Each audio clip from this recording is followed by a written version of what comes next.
Senhor, Tu que nos deste no tempo o sábio condutor de nossos destinos, faze-nos entender a bênção dos minutos, a fim de não perdermos o tesouro dos séculos. Porque o tempo, Senhor, guarda-nos a alma nos braços das horas incessantes.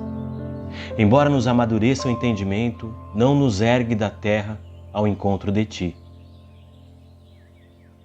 Por ele temos a hora do berço e a hora do túmulo, a hora de semear e a hora de colher, a hora de rir e a hora de chorar.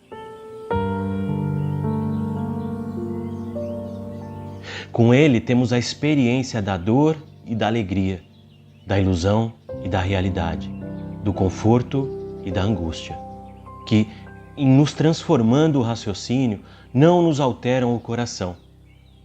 É por isso, Senhor, que te rogamos assistência e socorro. Ajuda-nos a cooperar com os dias, para que os dias colaborem conosco. Ensina-nos a buscar a hora de buscar-te, no respeito aos teus desígnios, no trabalho bem vivido, no estudo de tuas leis, no serviço aos semelhantes, na contemplação de tua grandeza e na ação constante do bem. Livra-nos da inércia, porque sem tua bênção a ronda dos milênios é só repetição, prova e monotonia. Divino amigo, vem e ampara-nos a senda, porque sem ti o tempo, embora sendo luz e embora sendo vida, sem que te procuremos, deixar-nos aclamando nos abismos da sombra, da aflição e da morte.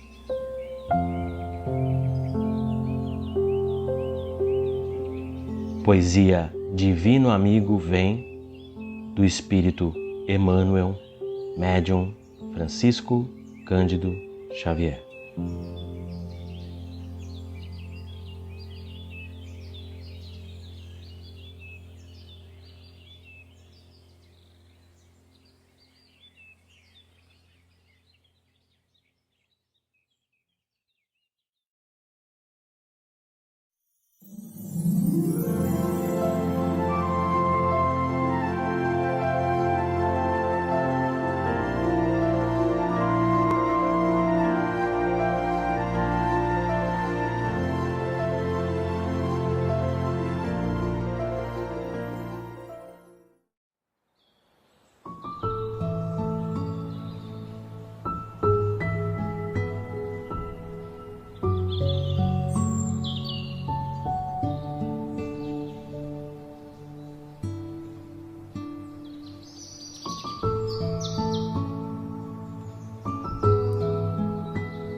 Pão Nosso, ditado pelo Espírito Emmanuel.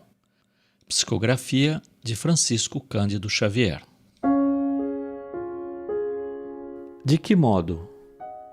Que quereis?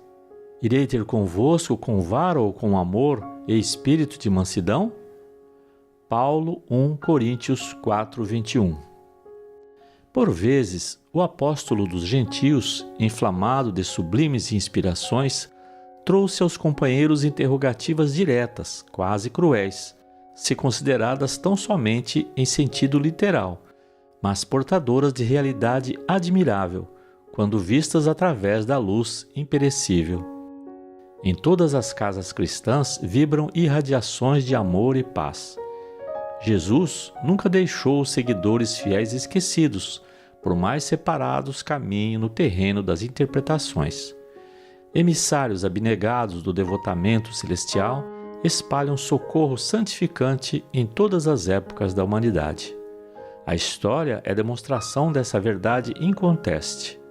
A nenhum século faltaram missionários legítimos do bem. Promessas e revelações do Senhor chegam aos portos do conhecimento através de 1000 modos. Os aprendizes que ingressaram nas fileiras evangélicas, portanto, não podem alegar ignorância de objetivo a fim de esconderem as próprias falhas. Cada qual, no lugar que lhe compete, já recebeu o programa de serviço que lhe cabe executar, cada dia.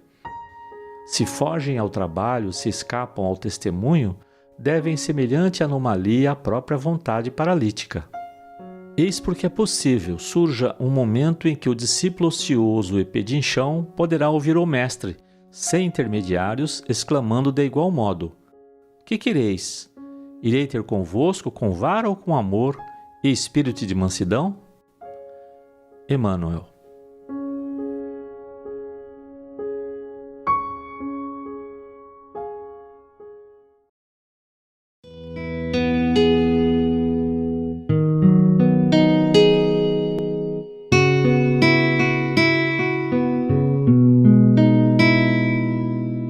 Pai nosso, nosso Pai que estás em toda parte, santificado seja o teu nome no louvor de todas as criaturas. Venha a nós o teu reino de amor e sabedoria. Seja feita a tua vontade acima dos nossos desejos, tanto na terra quanto nos círculos espirituais. O pão nosso do corpo e da mente, dá-nos hoje. Perdoa as nossas dívidas, ensinando-nos a perdoar nossos devedores, com esquecimento de todo o mal. Não permitas que venhamos a cair sob os golpes da tentação de nossa própria inferioridade.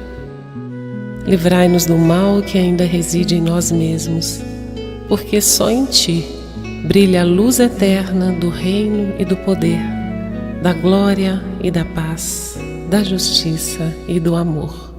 Para sempre, assim seja.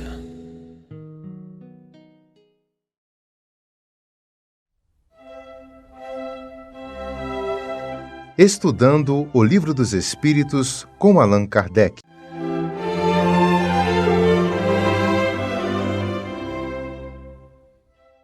Boa noite, caros irmãos. Hoje nós vamos refletir sobre a questão 258 de O Livro dos Espíritos, que se encontra na parte 2ª, Mundo Espírita ou Mundo dos Espíritos, capítulo 6º, trata da vida espírita sob o título Sensações, Percepções e Sofrimento dos Espíritos. Vejamos então a questão 258. Quando na erraticidade, antes de começar nova existência corporal, tem o espírito consciência e previsão do que lhe sucederá no curso da vida terrena, ele próprio escolhe o gênero de provas por que há de passar, e nisso consiste seu livre-arbítrio. É a resposta dos espíritos.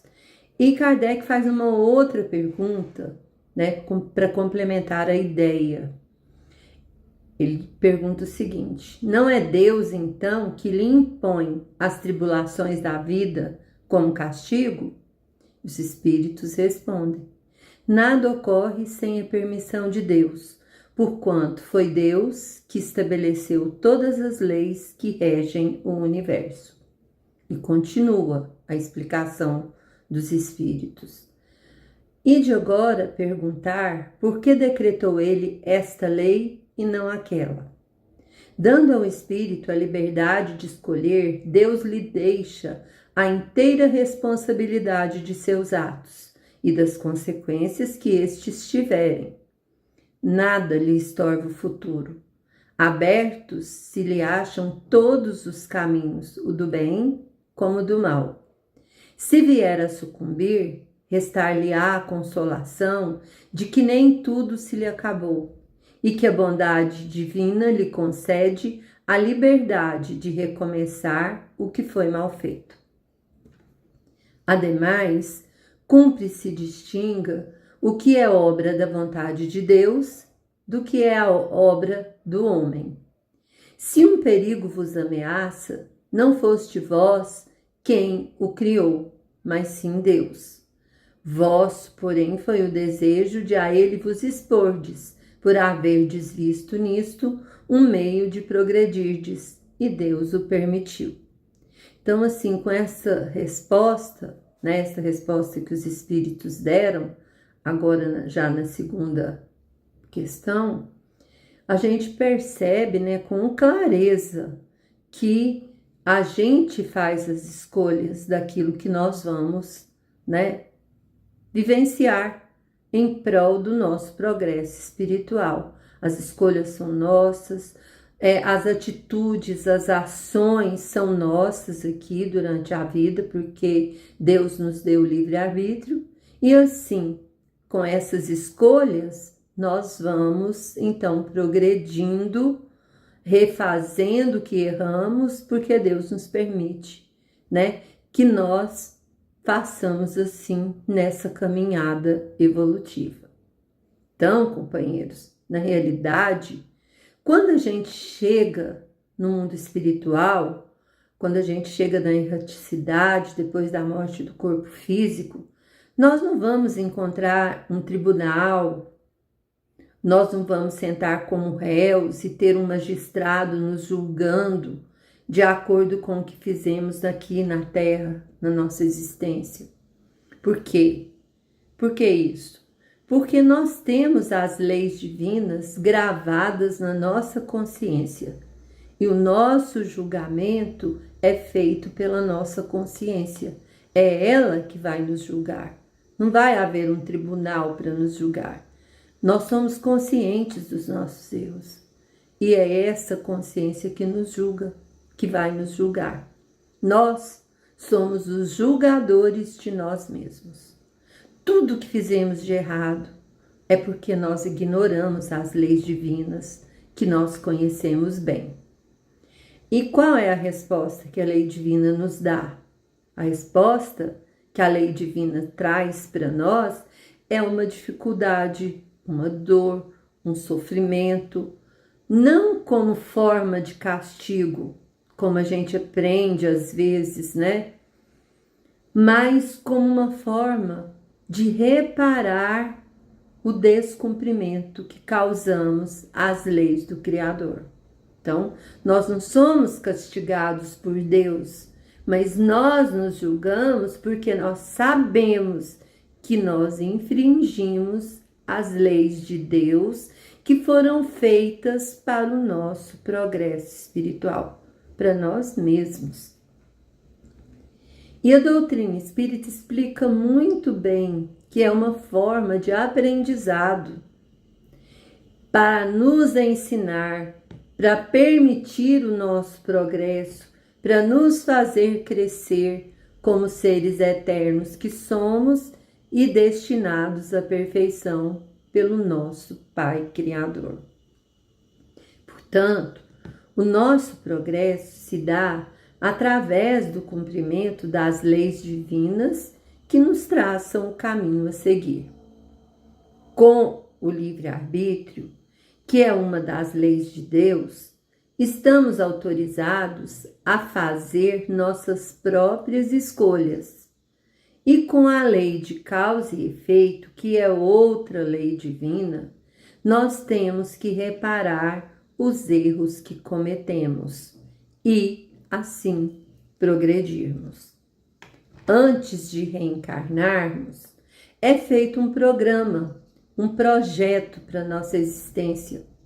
E esse projeto é feito junto a equipes espirituais que nos auxiliam. Portanto, no mundo espiritual, nos preparamos antes do nosso reencarne, fazendo cursos, trabalhando, para que consigamos cumprir bem o nosso projeto reencarnatório. Nós escolhemos o lar que vai nos receber, os nossos pais, a nossa profissão, a nossa condição social e as dificuldades que vamos enfrentar como prova de aprendizado. É um aprendizado através do amor, pois só no amor vamos conseguir a nossa evolução. Então, nós sabemos, sim, as provas que nós vamos enfrentar, nós não desconhecemos, nós programamos antes de reencarnar. Então, nós conhecemos as provas que iremos encontrar aqui na nossa existência. É por isso que a sabedoria popular diz: Deus dá o frio conforme o cobertor. E assim, nós refletimos sobre isso. E eu trouxe também os comentários do Miramês, porque o Miramês traz, nos seus comentários sobre essa questão, ele traz bastante esclarecimento para nós. E assim, é importante nós ouvirmos o que Miramês diz. Então, ele começa nos esclarecendo o seguinte: a razão nos convida a apreciar com profundidade este assunto de escolha de provas quando o espírito está na erraticidade. Temos o livre-arbítrio, mas em uma escala progressiva e até certo ponto, porque Deus é quem comanda tudo dentro da sua autoridade total. E aqui eu vou fazer um parênteses para mostrar que essa escala progressiva é porque nós temos o livre-arbítrio de acordo com a nossa evolução espiritual. Aquele que já tem uma certa evolução espiritual, ele tem o livre-arbítrio dentro de um certo limite. O que já tem mais esclarecimento, o que já está mais evoluído, tem mais amplo o seu livre-arbítrio. Então, a escala é de acordo, a escala é progressiva, de acordo com o progresso espiritual de cada um de nós.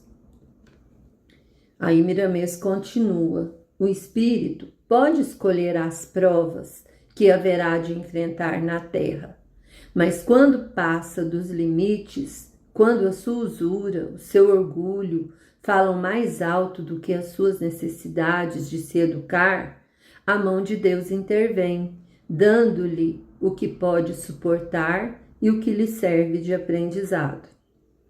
É, pois, engenhosa essa escolha.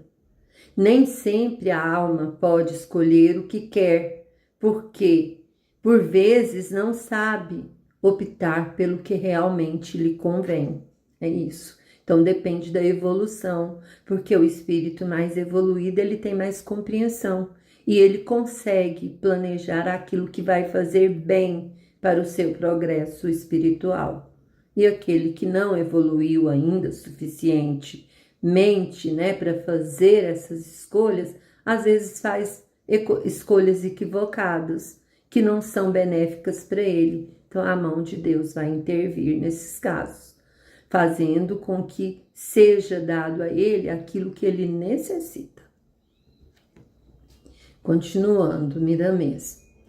No caso de espíritos envolvidos nas paixões inferiores, que se encontram na inconsciência do que devem escolher, certamente que esses não podem programar suas provas, assim como a criança, o velho, que já está esclerosado, o retardado mental, que não podem sair para as ruas na hora que desejarem. Para esse trabalho de escolha e assistência aos reencarnantes, Deus colocou falanges e mais falanges de anjos benfeitores, conscientes de seus deveres ante os necessitados. E nunca se pode generar esses casos de escolhas. Elas são variadas de acordo com o reencarnante, e muitos espíritos também, já com uma categoria espiritual elevada, buscam conselhos aos espíritos que os guiam na escolha das suas provas sobre a família, sobre o meio social que irão reencarnar. Então, assim, até os espíritos já mais evoluídos, muitas vezes são aconselhados, buscam orientação para não errarem na sua reencarnação que eles estão programando. Então, são almas que desejam acertar e que não querem negligenciar nas diretrizes do bem e da verdade. E ainda pedem aos seus mentores espirituais para avisar-lhes sobre os perigos no momento em que estiverem à beira do abismo. São espíritos com a maturidade que os assemelha à lavoura, cuja colheita se aproxima. E que Deus nos abençoe, que já existam muitos deles na Terra. Mas quando o espírito tem a liberdade de escolher suas provas e avança para certas dificuldades que pesam em seus ombros, Deus o permite. E Ele, o Senhor, é misericordioso. Ele permite, mas Ele oferta muitos recursos para que a alma aproveite suas lições. Nada é perdido em lugar algum do universo, porque a sabedoria divina tudo vê, e suas mãos sempre abençoam, convertendo o mal em bem, o ódio em amor, a violência em paz, a inimizade em perdão. Mesmo que o espírito se desvie da estrada nobre que desejou seguir, ele acumula experiências e torna a voltar, revestindo-se de novo corpo e com mais facilidade de acertar. Podemos ponderar sobre os nossos feitos na terra e as decisões que tomamos no decorrer da nossa existência. Temos o livre-arbítrio de escolher. No entanto, muitas escolhas não acontecem porque o Senhor não achou conveniente ao nosso tamanho evolutivo. Isso sucede todos os dias. Basta observarmos os acontecimentos na sutileza da vida. Situações há em que determinada pessoa escolhe, por exemplo, dirigir um país, e quase toda nação assim o deseja. Entretanto, Deus não permite que assim aconteça. Assim também se passa no mundo dos espíritos. Quem pode escolher, escolhe as provas.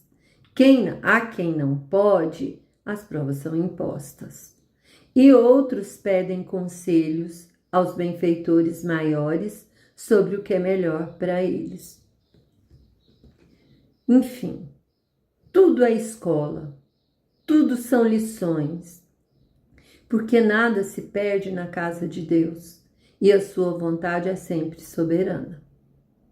Assim, meus caros companheiros, com esses ensinamentos que nós obtivemos hoje através da explicação dos Espíritos no Livro dos Espíritos e os esclarecimentos de Miramês, que com eles nós possamos refletir sobre a nossa existência terrena.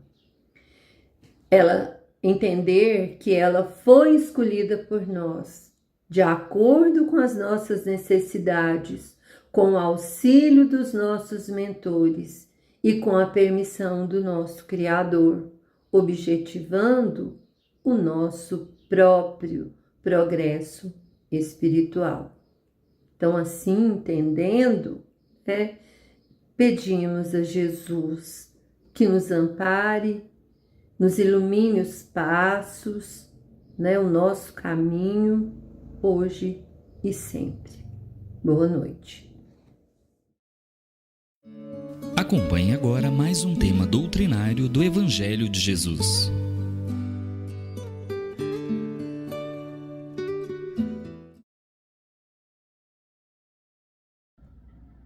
Boa noite a todos. Peço ao nosso Mestre Jesus sua bênção para todos nós, para que alcancemos através dos seus ensinamentos a nossa tão necessária transformação moral e podermos amparar os órfãos abandonados.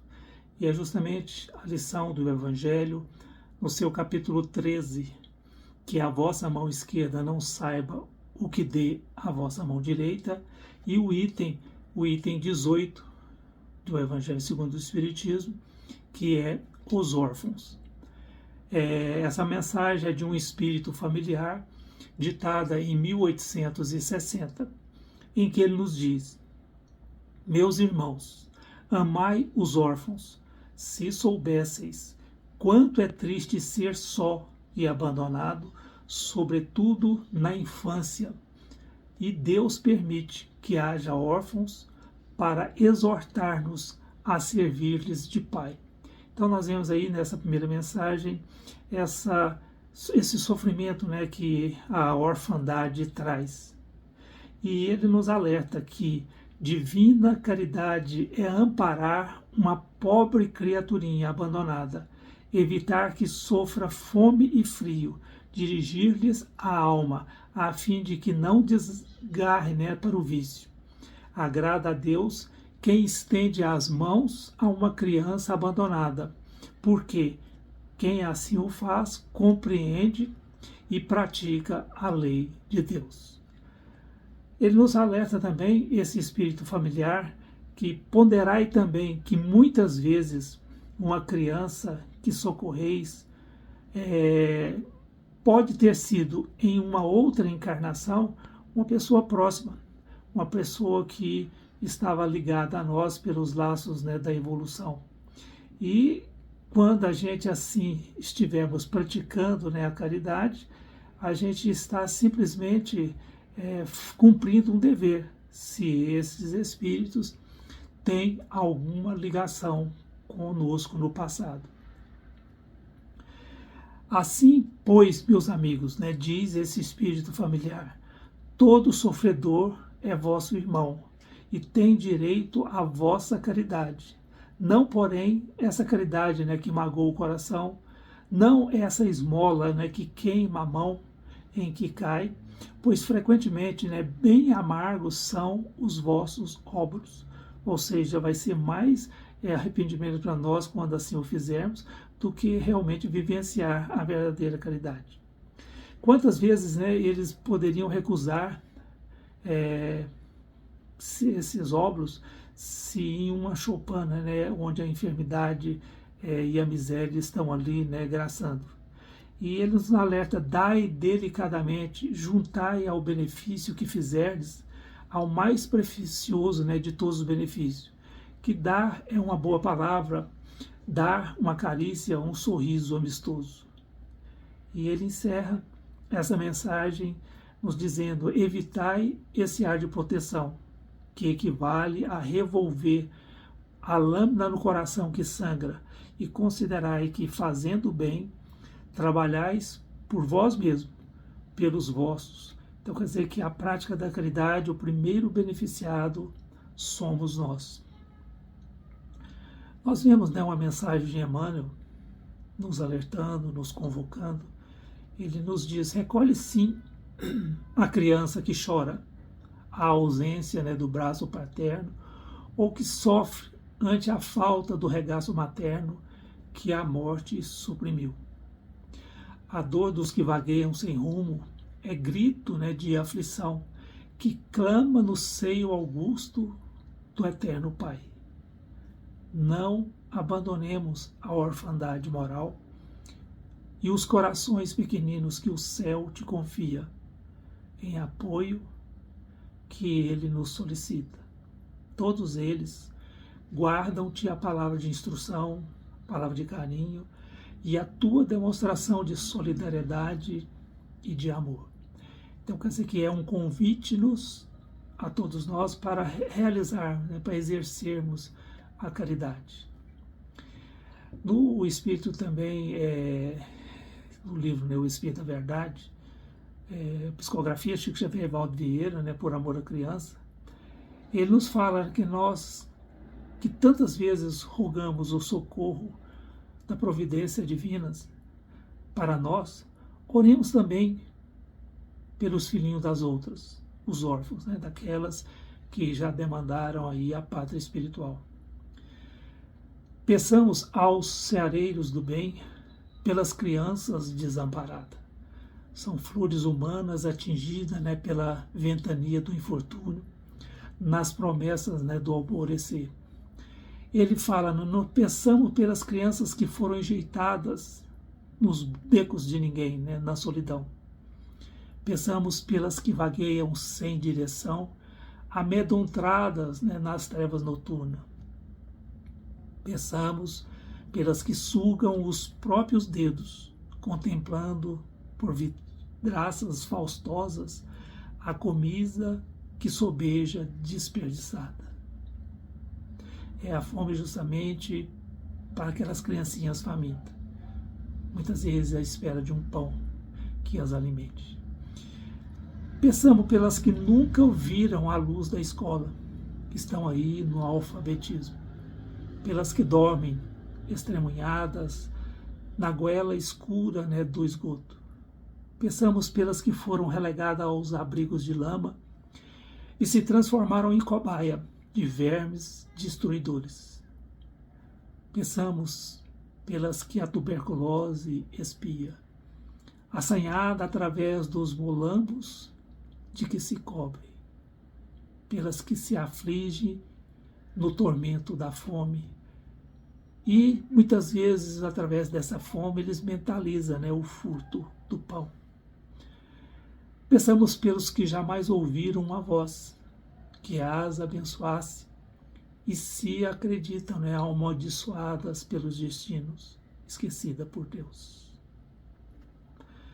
Pelas que foram perfilhadas por falsa ternura e são mantidas nas casas nobres, quais pequeninas animalhas, constantemente batidas pelas varas da injúria. Peçamos, enfim, por aquelas outras que caíram desorientadas nas armadilhas do crime e são entregues ao vício e à indiferença entre os ferros e os castigos do cárcere. Peçamos pelas mães da terra, enquanto vós regozijais no amor de vossos filhos, descerrai os vossos braços para os órfãos de mãe. Então nós vemos aí que a orfandade é sofrida. Aqueles que foram abandonados ou que perderam suas mães ante a morte que as antecederam. São crianças sofridas à espera da migalha de nosso amor.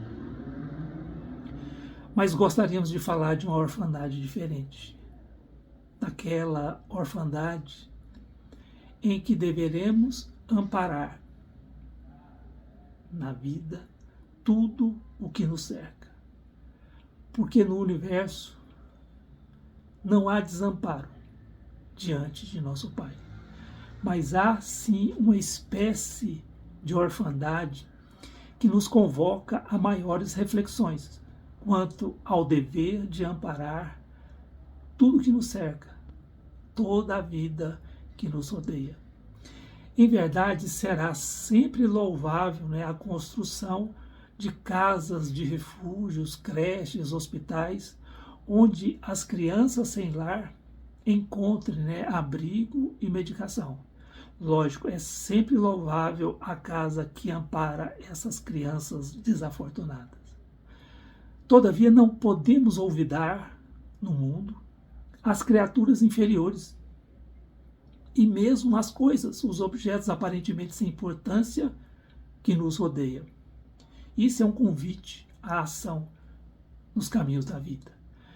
E ele, inclusive, nos orienta, que não somente a orfandade do irmão em humanidade, que seriam os órfãos, que vagueia sem rumo, seria a única porta de dor a pedir-nos trabalho e assistência espiritual ou assistencial.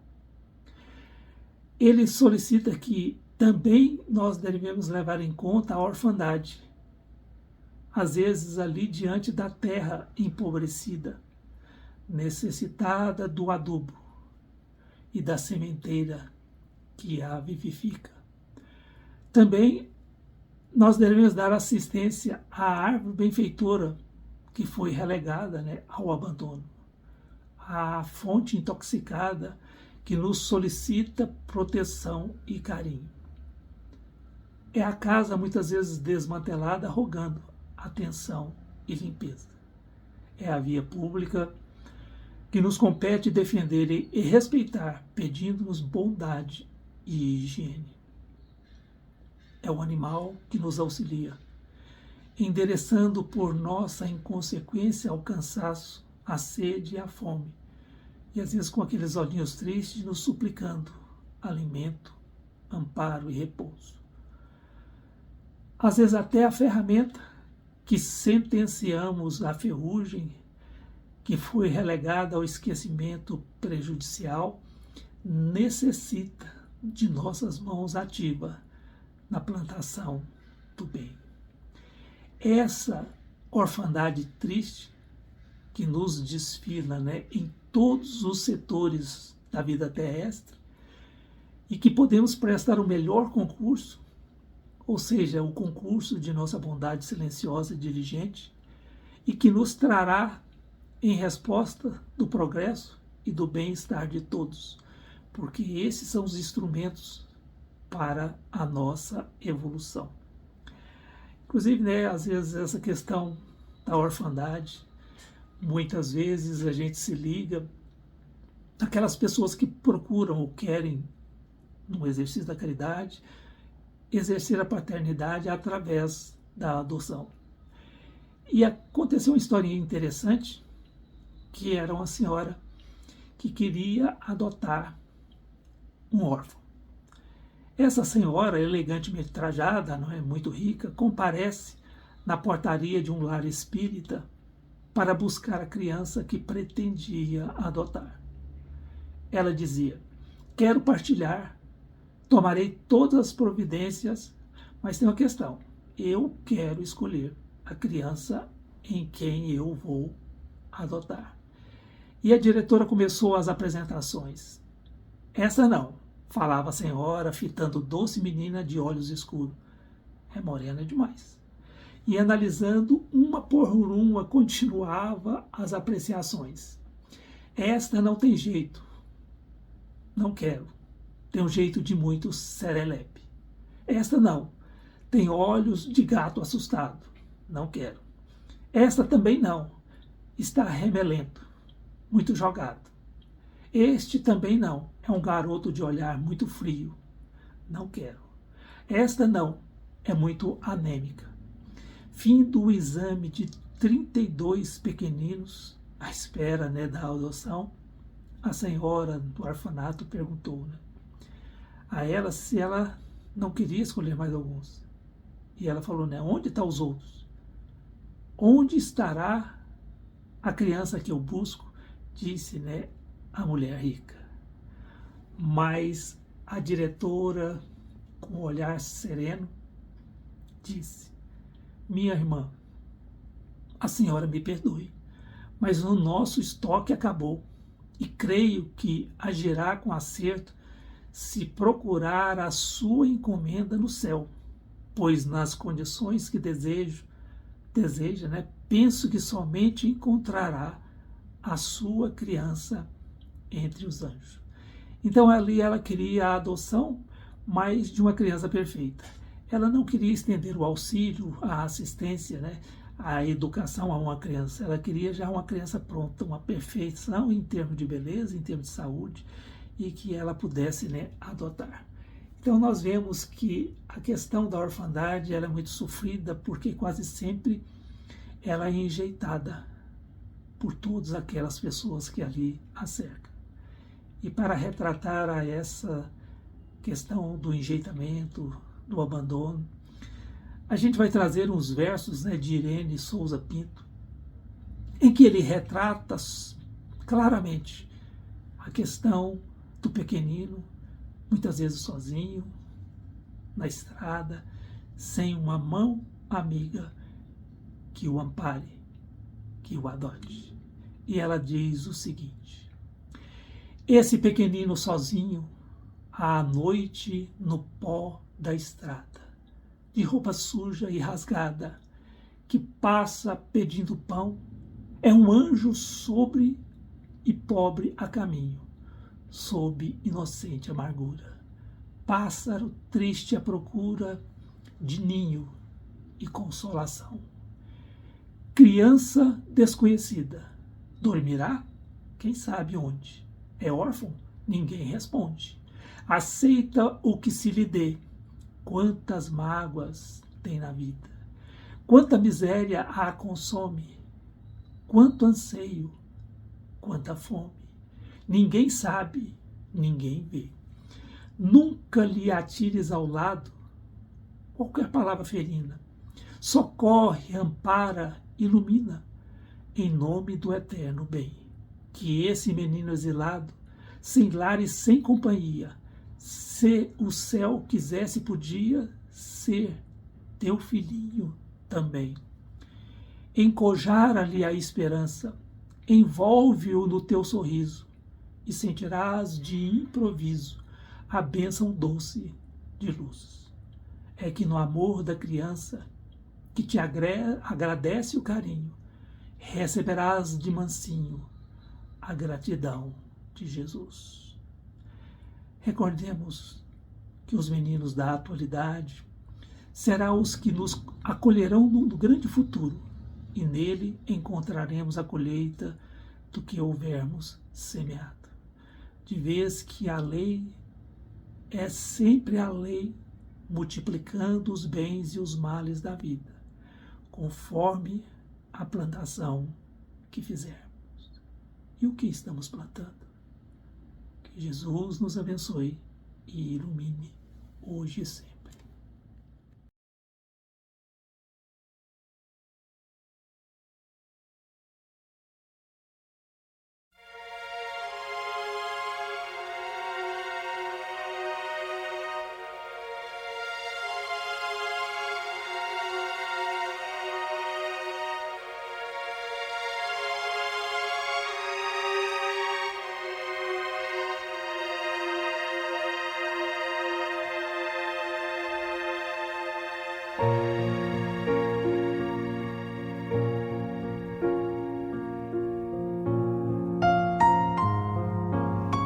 Queridos irmãos em Cristo, nesse momento de suave meditação, pedimos a presença de espíritos amigos para esse passe.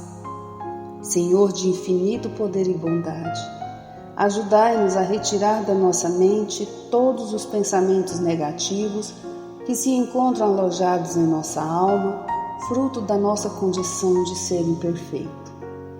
Que ideias de vingança, pensamentos inferiores e egoístas sejam afastados da nossa mente. Que os desequilíbrios emocionais, a ansiedade, impaciência e estresse sejam corrigidos, visando uma nova harmonia do nosso ser. Que todas as doenças alojadas em nosso corpo tenham seu mecanismo de enfermidade interrompido no nosso sistema de defesa orgânico e inicie a revitalização da nossa saúde. E assim, meu Pai Celestial, com suas bênçãos e as energias luminosas e curativas de seus missionários, possamos receber as melhores vibrações energéticas através deste passe e que essas vibrações venham em forma de ideias edificantes, de otimismo, alegria e nos fortaleça para o perdão, a paciência e a serenidade necessárias à resolução de nossos problemas e provações. Peço, Senhor, que nos ensine a viver um dia de cada vez, que nos oriente a superar os traumas do passado e guardar apenas as lições valiosas, tanto de experiências felizes como as dolorosas. Também, Senhor, permita o cuidado necessário para controlarmos o medo diante do futuro que ainda está fora do nosso alcance. Que possamos aproveitar a beleza e o sabor dessa existência em cada momento sagrado que o Senhor nos permite viver, com sabedoria, discernimento e entusiasmo pela vida. Que nessa jornada terrena possamos aprender a nos elevar espiritualmente um pouco a cada dia, sempre seguindo os conselhos do Cristo. E que o espírito de fraternidade, o amor de Deus ao próximo e a nós mesmos sejam a base do nosso comportamento e a prática da caridade e do perdão a nossa conduta diária. E dessa forma possamos ser merecedores das suas bênçãos, nos fortalecendo e curando nossas enfermidades por sua intercessão misericordiosa. Em nome de Jesus, agradecemos por tudo que recebemos até o dia de hoje, rogando mais uma vez a tua proteção, o teu amor e a tua paz.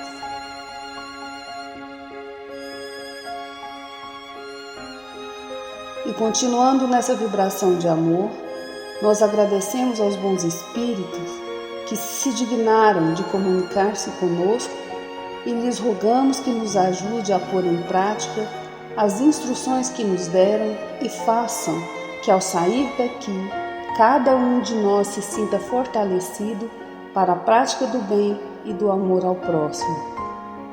Também desejamos que as suas instruções aproveitem aos espíritos sofredores, ignorantes ou viciosos, que tenham participado da nossa reunião e para os quais imploramos a misericórdia de Deus. Que assim seja.